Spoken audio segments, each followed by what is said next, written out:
আমার বাবা যখন আমাদের দুই ভাই বোনের সামনেই নতুন এক মহিলাকে বিয়ে করে আনলেন, সেদিন আমি একটা কথাও বলিনি, একটু কাঁদিনি, চিৎকার করিনি, কিচ্ছু না।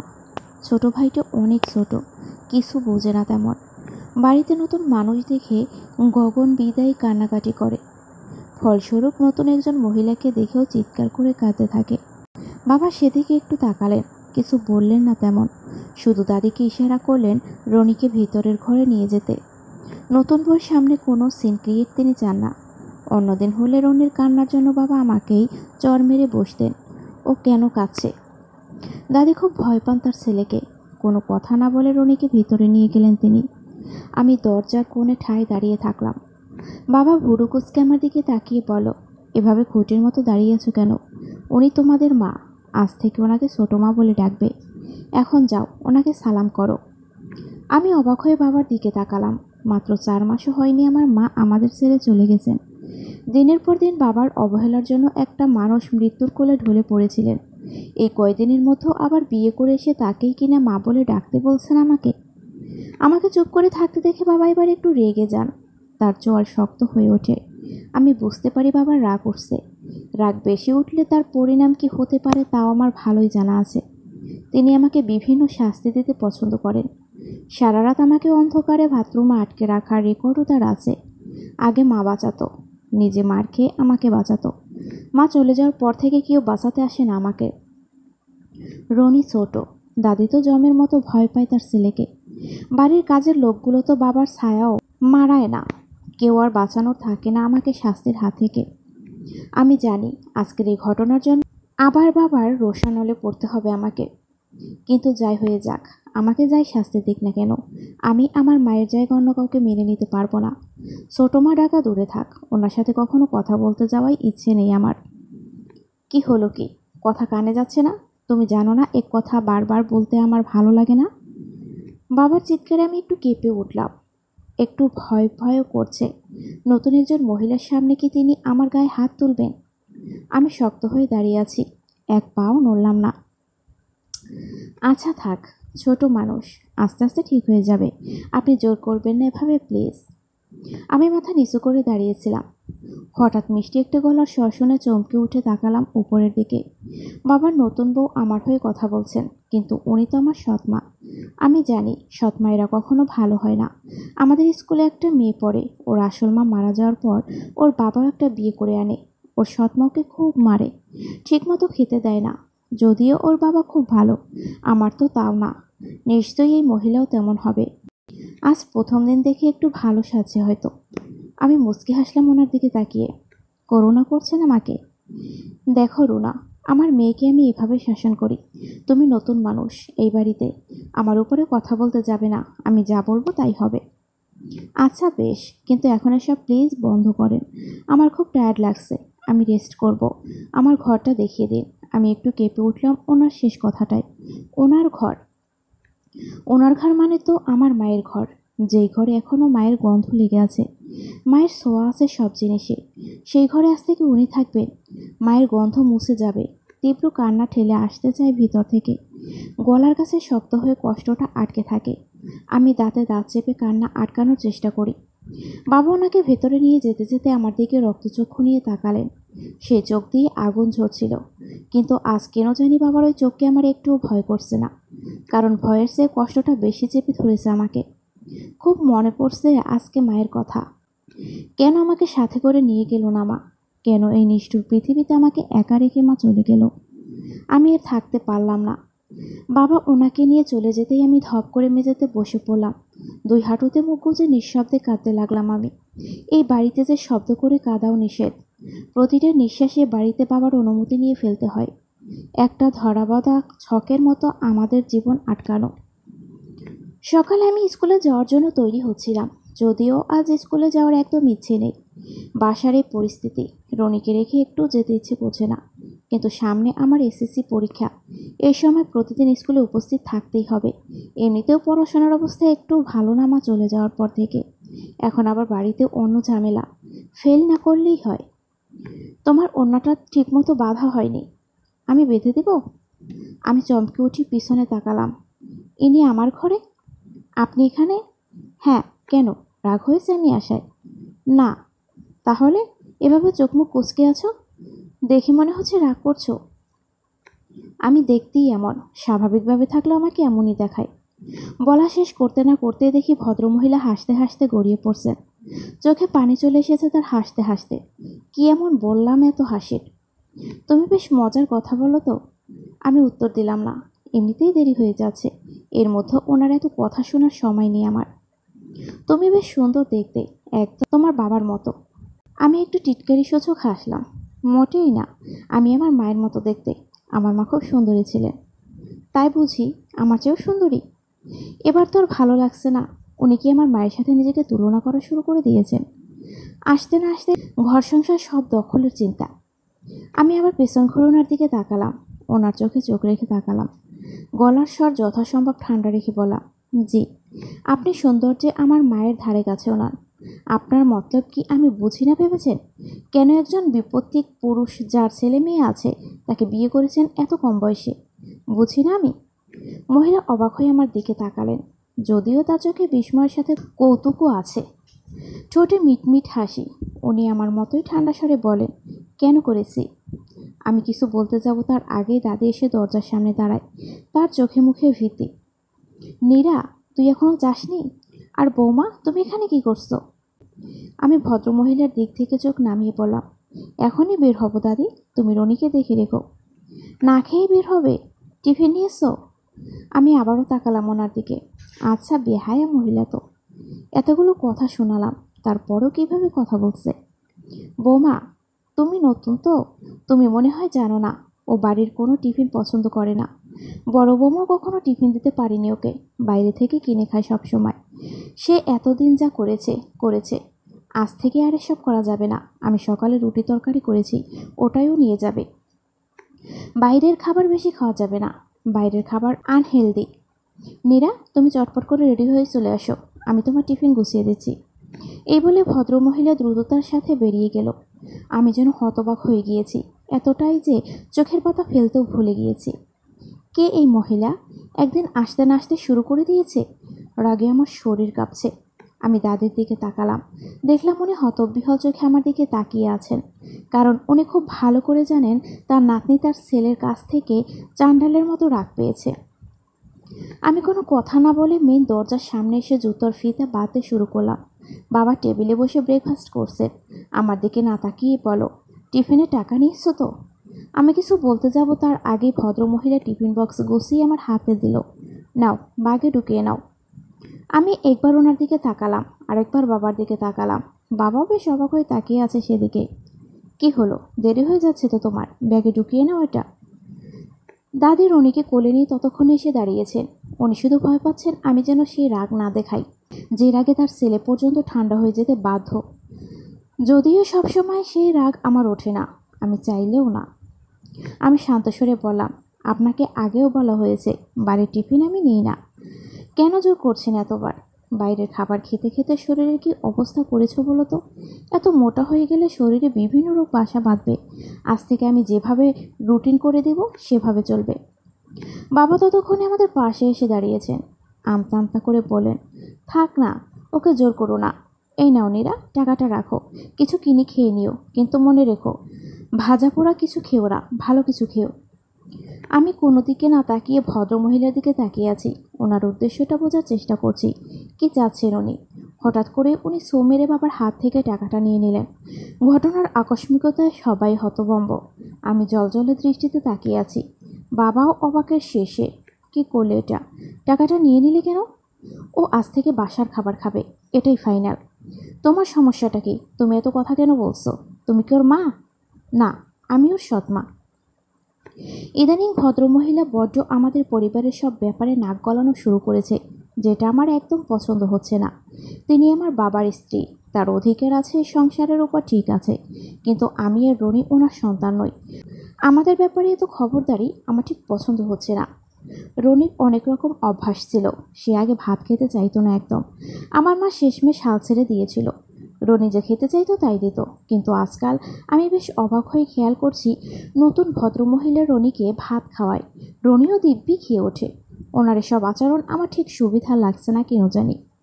এমনিতে ওনাকে খারাপ লাগার কিছু নাই। আপাতত দৃষ্টিতে মনে হতেই পারে উনি আমাদের পরিবারের জন্য অনেক করেছেন এবং আমাদের সাথে মিশে যেতে চাইছেন।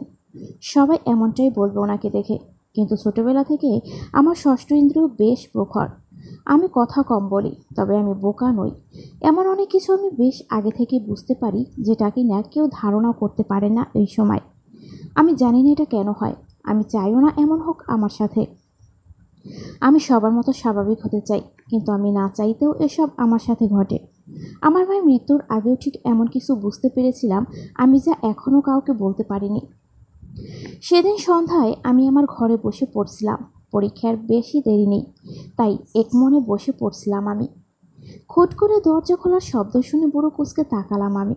বাইরের দিকে তাকিয়ে স্পষ্ট বুঝতে পারছি না উনি এসেছেন। আপনি আবার এসেছেন আমার ঘরে? আমি বাইরের দিক থেকে মাথা না তুলেই বললাম। ভদ্রমহিলা বেশ আয়েশ করে আমার খাটের উপর পা তুলে বসলেন। ওনার হাতে একটা বাটি। বারে, আমার মেয়ের ঘরে আমি এসেছি, তার জন্য আবার কার অনুমতি নিতে হবে? আমি ঘুরে ওনার দিকে তাকালাম। কত বয়স হবে মহিলার? 35 বা 40। মোটামুটি ফর্সা, ছোটোখাটো গড়নের মহিলা। মুখে সবসময় হাসি, যে হাসির একটা মানে আছে, যা আমি বুঝতে চেষ্টা করছি।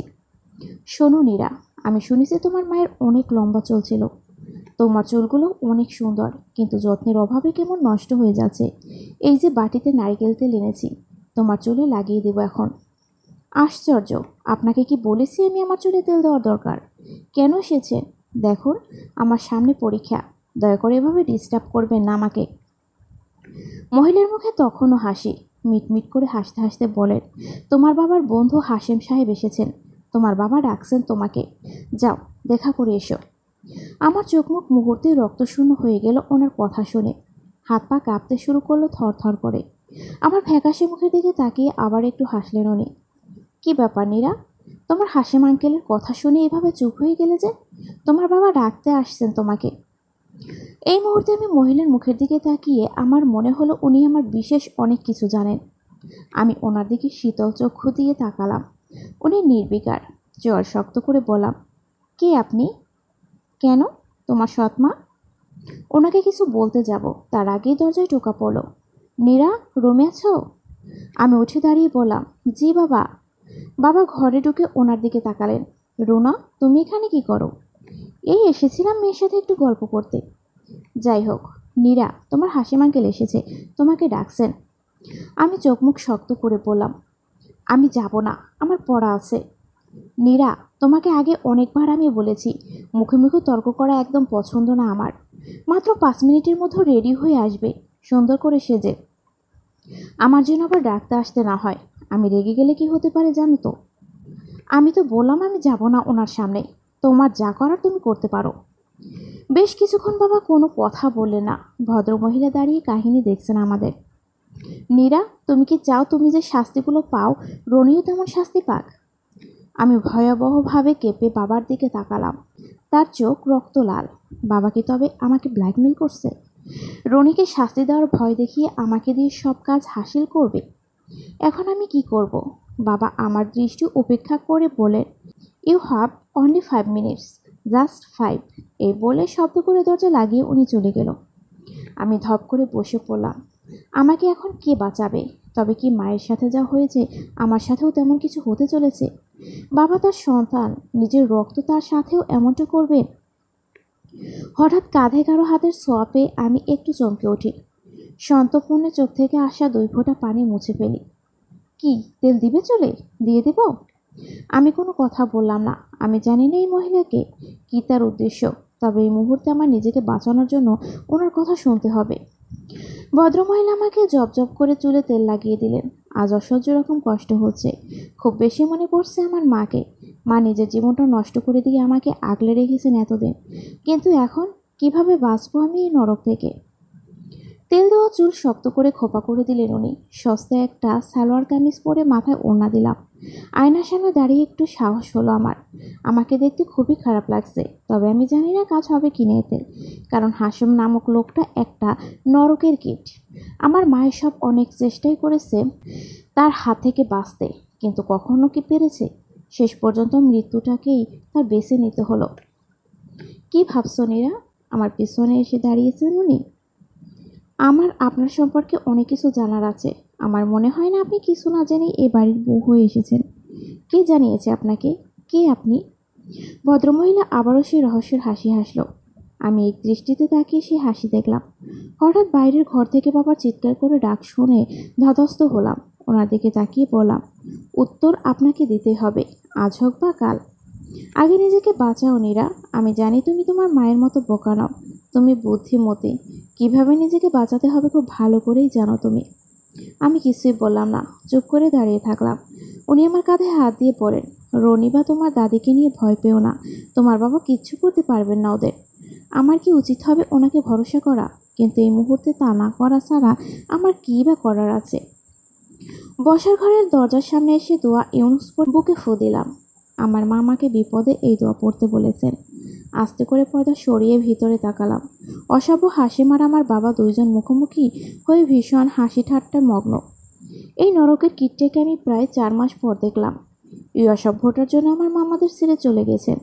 শেষ দেখা হয়েছিল মায়ের মৃত্যুর দিনে। বড্ড শোক পালন করছিল। আহারে, এত ভালো একজন মানুষ কিভাবে আত্মহত্যা করতে পারলো ছোট দুইটা মাসুম বাচ্চাকে ফেলে? আল্লাহ, তুমি ওনাকে জান্নাত দান করো গো, জান্নাত দান করো। সেদিন আমার ইচ্ছে করছিল ওনার সমস্ত শরীরে আগুন লাগিয়ে দিতে। সেদিন থেকেই ওনার বিশ্রী নজরে পড়লাম আমি। এতদিন যে নজরে উনি আমার মাকে দেখেছেন, এরপর থেকে শুরু হলো ওনার ফোন কল, বাজে বাজে টেক্সট, অশালীল কথাবার্তা। বাবাকে বলায় কোনো লাভ হয়নি। অবশ্য হবে কিভাবে, বাবাই যে সব কিছুর রচয়িতা। আমি এই লোকের জন্য মোবাইল ব্যবহার করাই ছেড়ে দিয়েছি। আজ নিজেই বাড়ি এসে হাজির। তবে কি মায়ের মতো আমারও সর্বনাশ করতে চান উনি? কী ব্যাপার নীরা, বাইরে দাঁড়িয়ে আছো কেন? ভেতরে এসো, কতদিন তোমাকে দেখি না, আজ মন ভরে দেখব। অসভ্যটার অশালীন কথায় গা জ্বলে গেল আমার। আমি স্পষ্ট টের পেলাম আমার ভিতরে নিয়ন্ত্রণহীন রাগটা হু হু করে বাড়তে শুরু করছে। কারণ এই লোকের ছায়ায় আমার মায়ের করুণ মুখটা দেখতে পাচ্ছি। আমি আর চোখে বাবার দিকে তাকালাম। তার চোখ মুখ রাগে টকটকে লাল হয়ে আছে। ঠিক কী কারণে রাগ করছে আমি খুব ভালো করে বুঝতে পারছি। আমার এই রকম লোকের জন্য তিনি মনে হয় রীতিমতো লজ্জা পাচ্ছে এই লোকটার সামনে। আমি বাবার ওই রাগি চোখে উপেক্ষা করে অন্যদিকে তাকালাম। এই রাগি চোখের ভয় দেখিয়ে দিনের পর দিন আমার মাকে দিয়ে তার কার্যসিদ্ধ করিয়ে নিয়েছে। কিন্তু আর না, এভাবে চুপ করে থাকলে উনি এবার আমাকে পেয়ে বসবেন। আমি আর ভয় পাবো না এই লোকটাকে। এই অজানা সাহস আমার মধ্যে ভর করেছে। তবে কি আমি ওই ভদ্র মহিলাকেই ভরসা করতে শুরু করেছি? বাবা থমথমে গলায় বলেন, তোমার এই চেহারা কেন? আমি নির্বিকার হয়ে ওনার চোখে চোখ রেখে বললাম, আমার চেহারা এমনই খারাপ বাবা। কি করব আমি? মায়ের মতো সুন্দরী আমি নই যে আমাকে দিয়ে যা খুশি তাই করবে তুমি। শেষের কথাটা একটু জোরের সাথে বললাম আমি। বাবা অবাক হয়ে আমার দিকে তাকালো। মনে হয় ভাবতেই পারছে না আমি তার মুখের উপর এভাবে বলতে পারি। আবারও ভারী কণ্ঠে বাবা বলল, চুলে এমন বিশ্রী করে তেল দিয়েছো কেন? আর এসব কী জামা পরেছো? তোমাকে দামি জামা কাপড় আমি কিনে দিই না? হ্যাঁ, এটা ঠিক। বুঝ হওয়ার পর থেকে দেখেছি বাবা নামের এই লোকটা আমাদের সমস্ত চাহিদা না চাইতেই পূরণ করেছে। হয়তো তার উদ্দেশ্য হাসিল করার জন্য। মাথা যন্ত্রণা করছিল তাই তেল দিয়েছে চুলে। আর এই জামা আমার এখন পরতে ভালো লাগছে তাই পরেছি। বাড়িতে এমন কোনো গুরুত্বপূর্ণ কেউ আসেনি যে তার জন্য আমার এখন বেনারসি বা কাতান পরে আসতে হবে। বাবা চোখ গোল গোল করে আমার দিকে তাকালো। আমি তখনও নির্বিকার। এতক্ষণ ওই লোকটার দিকে আমার চোখ পড়েনি। উনি বেশ আগ্রহের সাথে এতক্ষণ বাবা মেয়ের ঝগড়া দেখছিল। কিন্তু আমার শেষ কথাটাই মনে হলো একটু অপমানিত হলেন উনি। দুইবার খুব খুব করে শুকনো কাশি দিলেন শুধু। বাবা অগ্নিচক্ষু দিয়ে আমার দিকে একবার তাকালেন। এরপরে লোকটার দিকে তাকিয়ে বলো, ইয়ে মানে হাসেম ভাই, আপনি কিছু মনে করবেন না। আমি বুঝতে পারছি না ও আজ কেন এমন করে কথা বলছে। ও তো এভাবে কথা বলে না। নীরা, হাসেম আঙ্কেলের কাছে ক্ষমা চাও এক্ষুনি। আমি চোখ শক্ত করে বললাম, আমি কোনো অন্যায় কথা বলিনি যে তার জন্য ক্ষমা চাইতে হবে। কি বলার আছে তোমাদের, তাড়াতাড়ি বলো, আমাকে পড়তে বসতে হবে। নীরা, বাবার চিৎকারে একটু কেঁপে উঠলাম আমি, কিন্তু তবুও একদম অনড় দাঁড়িয়ে থাকলাম। বাবা আরও কিছু বলতে যাবে তার আগে ওই লোকটা ফ্যাঁস ফ্যাঁসে গলায় বলল, আরে আরে আফজাল, কি করছো? এত বড় মেয়ের সাথে কেউ এভাবে কথা বলে? এসো আঙ্কেল, তুমি আমার কাছে এসে বসো। আমি অগ্নি দৃষ্টিতে তাকালাম ওনার দিকে। উনি কিছুটা দমে গেলেন। ওর মায়েরও এমন তেজ ছিল শুরুতে। তেজ কিভাবে কমাতে হয় আমার ভালো করে জানা আছে। বাবার গলায় রাগ। আমি নিশ্চুপ। কি যে বলো আফজাল, নীরা ওর মায়ের মতো ভুল করবে না। ও বুদ্ধিমতী মেয়ে। ও খুব ভালো করে জানবে ওর জন্য কি ভালো হবে কি ভালো হবে না, তাই না নীরা? আমি মুচকি হাসলাম। আমি খুব ভালো করে জানি কোনটা আমার জন্য ভালো হবে আর কোনটা হবে না। তেল তেলে একটা হাসি দিল লোকটা। দেখে গা জ্বলে গেল আমার। তবুও যথেষ্ট শান্ত হয়ে দাঁড়িয়ে থাকলাম আমি। হঠাৎ করে লোকটা আমার পাশে এসে আমার হাঁটা ধরলো। আমি যেন হাজার বোল্টের শখ খেলাম। হতভম্ব হয়ে গেলাম লোকটার সাহস দেখে। আমার বাবার সামনে একটা পরপুরুষ আমার হাত ধরলো। আমি এক ঝটকা বাবার দিকে তাকালাম। বাবা না দেখার ভান করে অন্যদিকে তাকিয়ে আছে। আমার চোখ ফেটে কান্না আসতে চাইলো, কিন্তু না, এখন কান্নাকাটি করা যাবে না। নিজেকে দুর্বল করে ফেলে এই মানুষরূপী পশুগুলো আরও পেয়ে বসবে আমাকে। আমি আমার সর্বশক্তি দিয়ে নিজেকে ছাড়ানোর চেষ্টা করছি। আর হাসিম নামের লোকটা মনে হলো বেশ মজা পাচ্ছে আমার এই ব্যবহারে। কি হচ্ছে কি? আপনি আমার হাত ধরলেন কেন? আর বাবা, তুমি কিছু বলছো না কেন? একটা পরপুরুষ কিভাবে তোমার সামনে আমার হাত ধরতে পারে? সেই সাহস সে পায় কিভাবে? ওনাকে বলো আমার হাত ছাড়তে। বাবা একটু আমতা আমতা করতে থাকে। মিনমিন করে বলে, ইয়ে মানে হাসিম ভাই, বলছিলাম যে ওর বয়সটা তো বেশি না, সামনের পরীক্ষা, এখন এসব থাক। আরে আফজাল, আমি তোর আঙ্কেল, তুমি এত সব ভেবো না তো। ওর হাতটা একদম ওর মায়ের মতো ফর্সা আর কি নরম, ধরতেই খুব ভালো লাগছে। আমি অবাক হয়ে শুধু আমার বাবাকে দেখছি, কিভাবে সে এমন নরম সুরে কথা বলছে। দেখুন, আপনি কিন্তু খুব বাড়াবাড়ি করছেন। এক্ষুনি আমার হাত ছাড়ুন, না হলে কিন্তু খুব খারাপ হয়ে যাবে। আরে আফজাল, মেয়ের দেখি তার মায়ের সব কিছুই পেয়েছে, মায়ের মতো তেজ। বেশ বেশ, যে মেয়ের তেজ বেশি আমার কিন্তু বেশ ভালো লাগে। আমি আরও বেশ কয়েকবার নিজেকে ছাড়ানোর আপ্যায়ন চেষ্টা করলাম। শেষের দিকে লোকটা আমার হাত আরও শক্ত করে চেপে ধরল, আর মুখে একটা পিশাচের মতো বিশ্রী হাসি।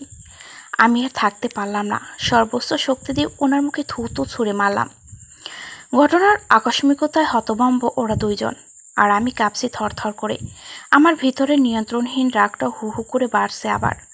আমার চোখ জ্বলছে। জোরে জোরে নিঃশ্বাস ছাড়তে লাগলাম আমি। কোথা থেকে যেন ছুটে এলেন সে ভদ্রমহিলা, আমাকে দুই হাতে জড়িয়ে ধরলেন। আমার কম্পন ধারণ করলেন নিজের মধ্যে। আমি শান্ত হতে চাইলাম, কোনোভাবেই পারলাম না।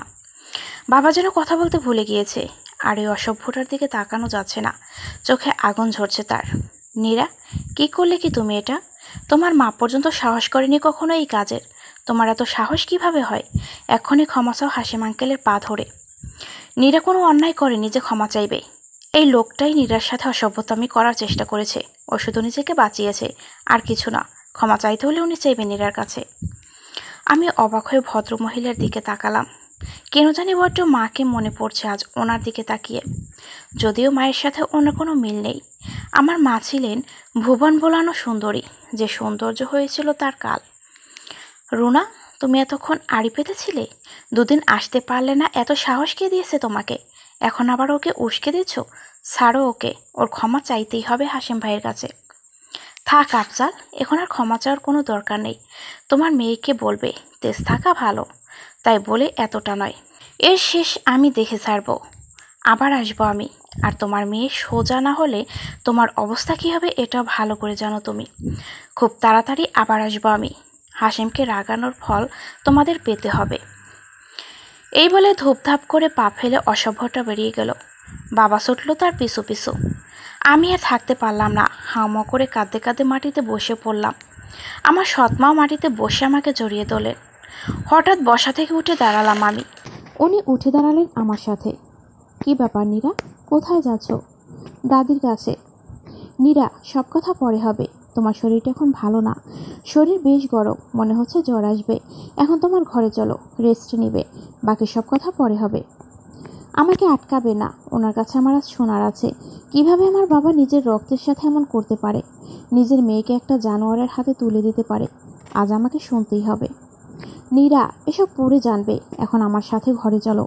আমি ওনার কোনো কথাই শুনলাম না। ওনার হাত থেকে নিজেকে দ্রুত ছাড়িয়ে নিয়ে ছুটলাম দাদির ঘরের দিকে। উনি না পেরে আমার পিছু পিছু আমাকে ডাকতে ডাকতে ছুটতে লাগলেন। দাদি ঘর অন্ধকার করে রনিকে জড়িয়ে ধরে বসেছিলেন। আমি যে ঘরের লাইট জ্বালিয়ে দিলাম, দেখলাম দাদির চোখ লাল, নিশ্চয়ই কান্নাকাটি করেছেন। দাদি, তোমার সাথে আমার কথা আছে। তোর শরীরটা ভালো না নীরা, ঘরে যেয়ে বিশ্রাম নে। না, আজ আমার কিছু প্রশ্ন আছে তোমার কাছে। যার উত্তর না নিয়ে আমি এই ঘর থেকে কোথাও যাব না। দাদি রনির দিকে তাকিয়ে মিষ্টি করে হেসে বলেন, যাও তো দাদু ভাই, অন্য ঘরে যেয়ে খেলা করো। রনি একবার আমার দিকে তাকালো, কি বুঝলো কে জানে, খাট থেকে আস্তে করে নেমে চলে গেল অন্য ঘরে। এবার দাদি নির্লিপ্ত চোখে আমার দিকে তাকিয়ে বলেন, বল কি জানতে চাস?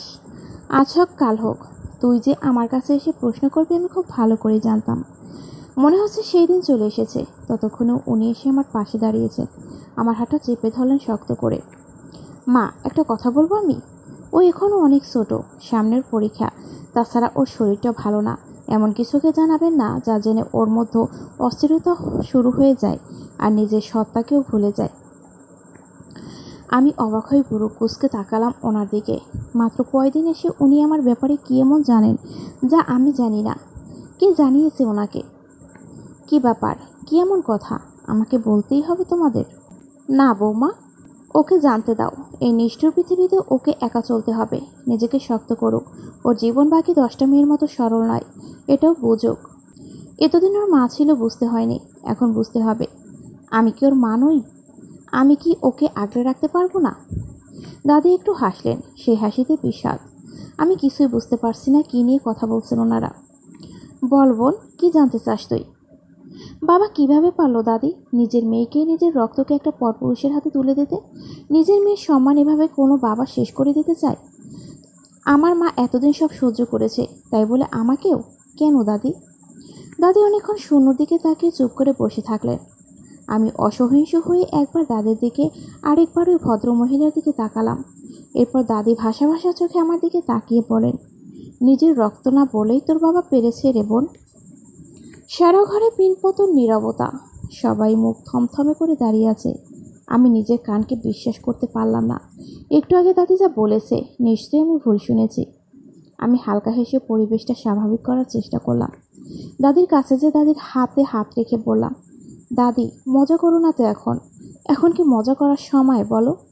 দাদি ঘোলাটে দৃষ্টিতে আমার দিকে তাকালেন। আমি একটু কেঁপে উঠলাম সেই চোখের দিকে তাকিয়ে। মজা করার মতো অবস্থায় আমার আর নেই রে বোন। তুই যা শুনেছিস ঠিক শুনেছিস। আফজাল আমার ছেলে, যাকে তুই বাবা বলে ডাকিস, সে তো নিজের বাবা নয়, আমিও তো নিজের দাদি নই। আমি চিৎকার করে দাদিকে ছেড়ে উঠে দাঁড়াই। আমার সৎ মামাকে সে জড়িয়ে ধরলেন। দাদি এখনও নির্বিকার। শান্ত হও নীরা, শান্ত হও, তুমি এমনিতেই অসুস্থ। আর মা, আপনাকেও বলি, এখন এসব কথা জানানোর খুব দরকার ছিল।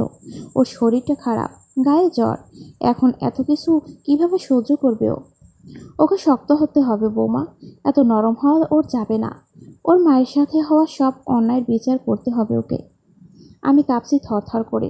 কাঁপা কাঁপা গলায় বললাম, তবে যে ছোট থেকে শুনে আসছি আমি আমার বাবার মতো রাগ পেয়েছি। তুই ছোট থেকে আফজালকে দেখেছিস তোর মায়ের উপর এভাবে চাণ্ডালের মতো রাগ দেখাতে। তোর সাথেও সে কম করেনি। সেখান থেকে দেখতে দেখতে তোর মতোই রাগ ঢুকে গেছে। কিন্তু তোর চেহারায় তোর বাবার কোনো ছাপ আছে? আমি একটু থমকে গেলাম। আসলেই তাই, সবাই বলতো আমি আমার মায়ের মতো দেখতে হয়েছি। তাহলে আমার আসল বাবা কে দাদি? তোর আসল বাবা তুই জন্মের পরপরই মারা গিয়েছেন। তার ছিল কোটি টাকার সম্পত্তি আর নিজের বিশাল ব্যবসা, যার একমাত্র উত্তরাধিকারী ছিলি তুই। তোর বাবা চলে যাওয়ার পর তোর মা ছোট্ট তোকে নিয়ে অকল পাথারে পড়ে। যদিও অঢেল টাকা পয়সা তার ছিল, কিন্তু সেসব দেখার কেউ ছিল না। একে তো এত টাকা পয়সা, অন্যদিকে ছিল তার রোগ, যার ফলে অনেক মানুষের নজর পড়ে তোর মায়ের দিকে। তার মধ্যে একজন ছিল তোর নিজের বাবার বন্ধু হাশেম। হ্যাঁ, এই অসভ্য হাশেম। আমি হতভম্ব হয়ে সব শুনছি। মনে হচ্ছে কোনো দুঃস্বপ্ন দেখছি আমি। ঘুম ভাঙলে স্বপ্নটা ভেঙে যাবে। টপ টপ করে পানি গড়িয়ে পড়তে থাকে আমার চোখ দিয়ে। সে সময় তোর বাবার অফিসে চাকরি করতেন আফজাল, যাকে তুই কিনা এখন নিজের বাবা হিসেবে জানিস। তোর মায়ের বিশ্বাসভাজন হয়ে উঠতে থাকে সে দিন দিন। তোর মাও ওকে বিশ্বাস করতে শুরু করে অন্ধের মতো। আসলে এই অবস্থায় তার আর কিছু করার ছিল না। এর মধ্যে একদিন আফজাল তোর মাকে বিয়ের প্রস্তাব দেয়, সাথে তোর দায়িত্বও নিতে চায়। আমি কথা বলতে যেও ভুলে গিয়েছি, আমার কথা আটকে আসছে মুখে। আস্তে করে তাকিয়ে নতুন ভদ্রমহিলার দিকে তাকালাম। কি নাম দেব আমি ওনার? আফজাল সাহেব নিজেই তো আমার বাবা নয়, তার স্ত্রী আমার মা কিভাবে হবে? তোর মা অনেক ভেবে রাজি হয়ে যায় আফজালের কথায়। ঘরোয়া পরিবেশে ছোটোখাটো করে বিয়ে হয়ে যায় ওদের। আমি তোর মাকে দেখে ভেবেছিলাম আমার ঘরে এক ফালি চাঁদ এসে ঢুকেছে। সেই সাথে তোকেও আমি নিজের করে নিয়েছিলাম। তোর মাকে আমি সেদিন কথা দিয়েছিলাম, নীরা কোনোদিন জানতে পারবে না সে আমাদের কেউ না। আফসোস, তাকে দেওয়া কথা আমি আজ রাখতে পারলাম না। আমাকে ক্ষমা করে দিও গো মারাত্রি, ক্ষমা করে দিও। দাদি শাড়ির আঁচল দিয়ে চোখের পানি মুছলেন। আমি অনড় হয়ে দাঁড়িয়ে আছি আমার জায়গায়। এরপর আফজাল তোকে দত্তক নেয়, তোর সব দায়িত্ব নিজের করে নেয়। সব কিছু ভালোই চলছিল, তোকেও আফজাল নিজের মেয়ের মতোই ভালোবাসতো। সব কিছু সুন্দরভাবেই কাটছিল। হঠাৎ একটা ঝড়ে সব এলোমেলো হয়ে গেল। কি ঝড় দাদি? আফজাল হঠাৎ করে কিছু খারাপ সঙ্গে জড়িয়ে যায়, জুয়া খেলতে শুরু করে, আরও অনেক রকম খারাপ কাজের সাথে নিজেকে জড়িয়ে ফেলে। এরই মধ্যে কৌশল করে সে তোর বাবার সব সম্পত্তি আস্তে আস্তে নিজের নামে করে নিতে থাকে তোর মায়ের কাছ থেকে। তোর মা ছিল বোকা, সে আফজালকে অন্ধবিশ্বাস করতে থাকে, তাই অন্য কিছু বুঝতে পারে না। কিন্তু আমি তো মা, আমি বুঝতে পারি আমার ছেলের কথা। আমি বৌমাকে বারণ করি এভাবে নীরার নামের সম্পত্তি ওকে না দিতে। আর যা হলো আমার কাল। আফজাল খারাপ সঙ্গ পড়ে মাথা খারাপ হয়ে গিয়েছিল টাকার জন্য। আমি এভাবে সাবধান করায় আমার উপর রেগে যায়, এমনকি সে আমার গায়ে পর্যন্ত হাত তোলে। আমাকে বলে আমি যদি বেশি বাড়াবাড়ি করি আমাকে বাড়ি থেকে তাড়িয়ে দেবে। এই বয়সে আমি কোথায় যাব? সেই থেকে আমি আফজালকে এমন ভয় করি। কিন্তু বাবার সাথে হাশেম আঙ্কেলের পরিচয় কিভাবে হয় দাদি? হাসিমি তোর বাবাকে খুঁজে নেয়। আমি নিষেধ করার পর থেকে তোর মা আফজালকে কোনো রকম টাকা দিতে অস্বীকার করে। টাকার জন্য যখন আফজাল দিশেহারা তখন হাসেম তার কাছে আসে। তারপর আফজালের তখন প্রচুর দেনাদার, ওদিকে জুয়ার নেশা, মদের নেশা, পাগলের মতো অবস্থা তখন তার। এর মধ্যে হাসেম খুঁজে নেয় আফজালকে। সে তখন সবচেয়ে কুরুচিপূর্ণ একটা প্রস্তাব দেয় আফজালকে, আর আফজালও টাকার জন্য সে প্রস্তাব মেনে নেয়, নিতে বাধ্য হয়। আমার কণ্ঠ থেকে কোনো স্বর বের হতে চাচ্ছে না। কোনো রকমে বললাম, কী ছিল সেই প্রস্তাব দাদি? সেসব আমি তোকে বলতে পারবো না, শুধু শুনে রাখ। দিনের পর দিন তোর বাবাকে টাকার লোভ দেখিয়ে তোর মায়ের সাথে অসভ্যতামি করেছে ওই জানোয়ার হাসেম। আর আমার কুলাঙ্গার ছেলেটা সেসব উপভোগ করেছে। আমি কোনোদিন মুখ খুলতে পারিনি। আমি মুখ খুললেই আমার উপর চলতো আফজালের অমানসিক অত্যাচার। দাদির কোনো কথাই যেন কানে যাচ্ছে না আমার। পুরো পৃথিবীটা যেন টলছে আমার সামনে।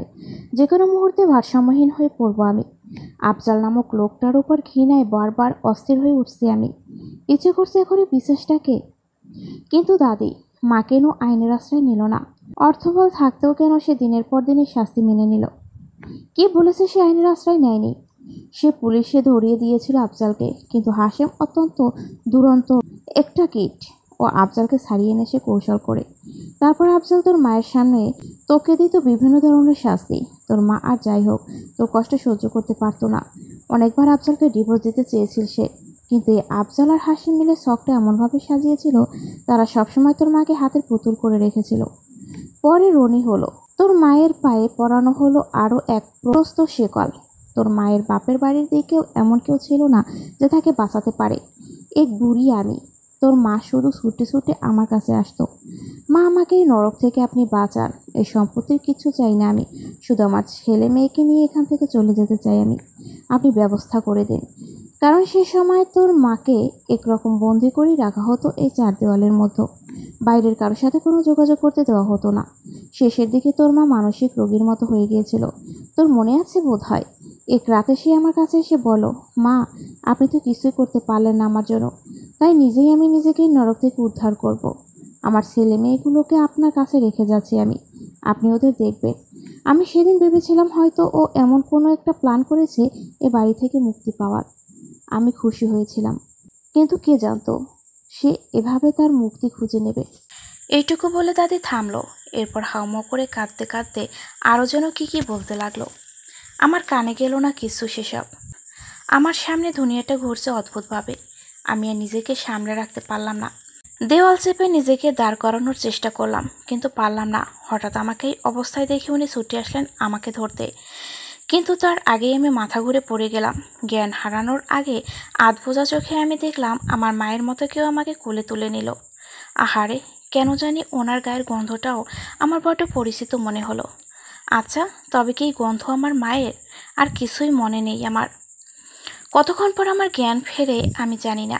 জ্ঞান ফিরতেই আমি নিজেকে আমার খাটে দেখলাম। আমার মাথার কাছে বসে আছেন আমার নতুন মা।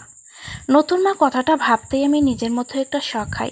আমি ওনাকে মা বললাম, ভাগ্যিস মনে মনে বলেছি, না হলে উনি তো শুনে ফেলতেন। কি একটা লজ্জা হতো।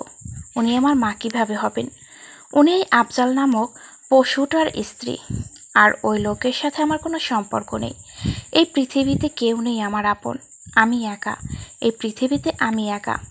এই ভদ্রমহিলা আমার কিছু হয় না, দাদিও আমার কিছু হয় না। রনি যদিও আমার ভাই, কিন্তু সে এই আফজালের ছেলে। আমি হঠাৎ ডুকরে কেঁদে উঠলাম শুয়ে শুয়ে। মাথার কাছে চিন্তিত মুখে বসেছিলেন উনি। আমার কান্নার আওয়াজ শুনেই ধরভর করে উঠে বসলেন। আমার মাথাটা বুকে চেপে বলেন, আল্লাহর দরবারে কোটি কোটি শুকরিয়া। মা, ও মা, নীরার জ্ঞান ফিরে এসেছে। একটা ডাক্তারও ওর বাবা ডাকতে দিল না। আমি তো চিন্তায় অস্থির হয়ে গিয়েছিলাম। আর একটু হলে আমি নিজেই ওকে কোলে তুলে ডাক্তারের কাছে নিয়ে যেতাম। দেখতাম কে আটকায় আমাকে, বের করে দিলে দিত আমাকে এই বাড়ি থেকে। তবুও আমার মেয়ের সুস্থতার সাথে কোনো আপোষ নেই। আমি অবাক চোখে দেখলাম ওনার দিকে। কি বলেন উনি? ওনার মেয়ে? আমার কেন ওনাকে এভাবে জড়িয়ে ধরে কাঁদতে ইচ্ছে করছে এখন, যেভাবে মাকে জড়িয়ে কাঁদতাম। দাদি ছুটে আসলেন, আমাকে দেখে বলেন, আলহামদুলিল্লাহ। ও বোন, আমার সোনা বোন, এখন কেমন লাগে বোন? ও বৌমা, ওর মাথায় হাত দিয়ে দেখো, ওর জ্বর কেমন এখন? মেয়ের জ্ঞান ফেরার খুশিতে ফরফর করে কথা বলে যাচ্ছে, আগে দেখো ওর জ্বর কেমন।